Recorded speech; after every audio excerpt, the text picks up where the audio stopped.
Kia ora koutou, ko John Tapa ingoa. Hello, my name is John and I'm from Forest Hill Primary School.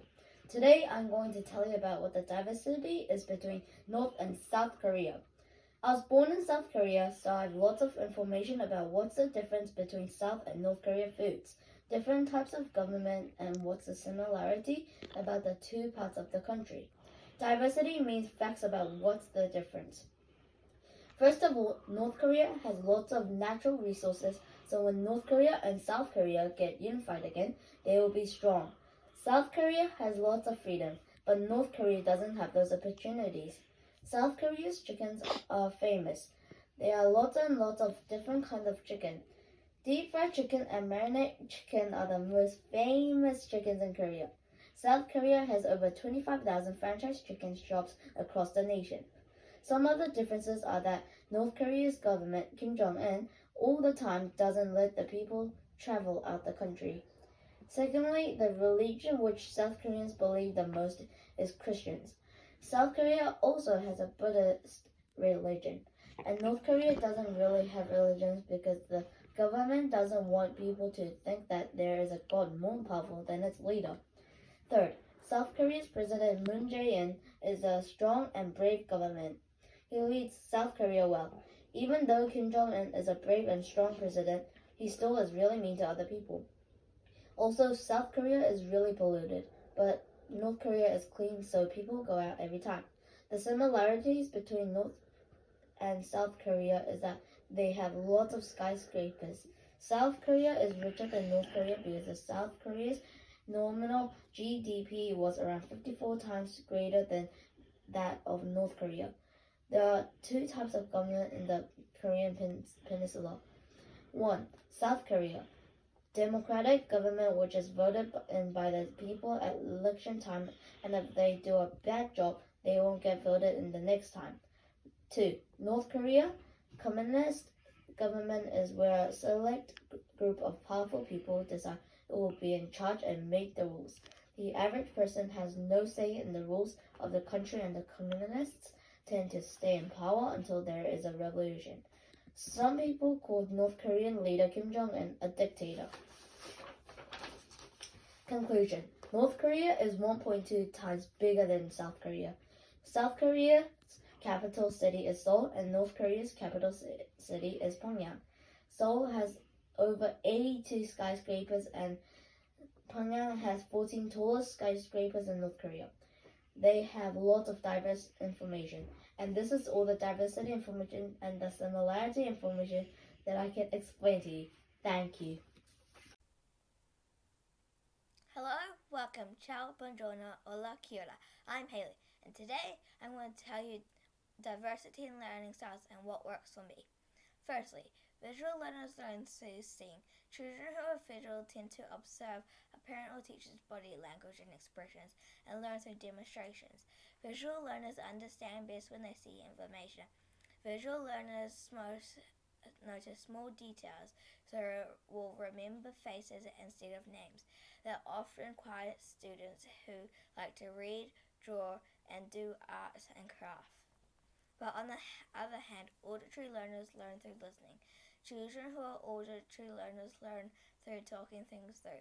Too much noise may be distracting. The auditory learning style means a person learns best by listening to music, video clips, and conversations are the ideal way of learning. Tactile. Tactile learners learn through touch. Children who are tactile prefer activities or projects that allow them to use their hands. They might chew gum or eat snacks during their studies. Finally, kinesthetic. Learners who learn through moving are doing and working their hands. This also means they have trouble sitting still for long periods of time. The word kinesthetic refers to ability to sense body precision and movement. This means that to really understand something, they need to touch it, feel, and move around. In conclusion, it has been interesting to consider that each of us learn in different ways. I have looked into this, and this means to me, and I have decided that I'm a visual learner. That means I remember small details. I love to read, write, and do art. What do you learning style do you think you learn in? Thanks for listening. Mā te wā! Kia ora, ko Blake taku ingoa, and I'm going to tell you how diversity helps sports teams get better.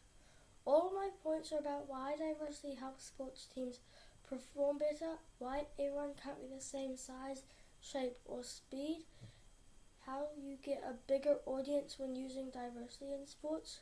Lastly, I'm going to tell you how diversity makes sports more interesting for people. What do you think it would be like if all the sports teams in the world didn't think careful? What are they going to do next, and how will they do it? How do they use their diversity to help them be successful? Planning in sports is important because it determines how resources will be applied. For example, in a rugby team, knowing who is starting the game and playing in the right position to match their skills and size is important to ensuring a successful game. A rugby team is the perfect way of explaining why diversity is so important. There are a number of different positions in rugby, and each position has its own specialties, which requires a diverse set of skills. Being able to select players with a diverse range of skills, shapes and size means the best person is selected. For example, in rugby you wouldn't put a halfback in prop, or you won't put a prop on the wing, as you need people with different sizes and speeds. That is why you need people that are strong, big and small in your sports teams. Diversity in sport also makes sport more interesting for different audiences, with people competing in sports from multiple countries. It makes it more interesting when you are supporting someone from your own country. So diversity creates more spectators and more opportunities. In conclusion, the truth is all sports players have different skills, abilities and beliefs when they are playing. Being diverse creates pressure and makes sport more competitive. This makes sports more interesting. If sport is more interesting, it attracts more spectators. With more spectators, sports can make more money, and this opens up opportunities for kids to become involved in sports, and to one day they may become superstars. So just remember to always use diversity in sports.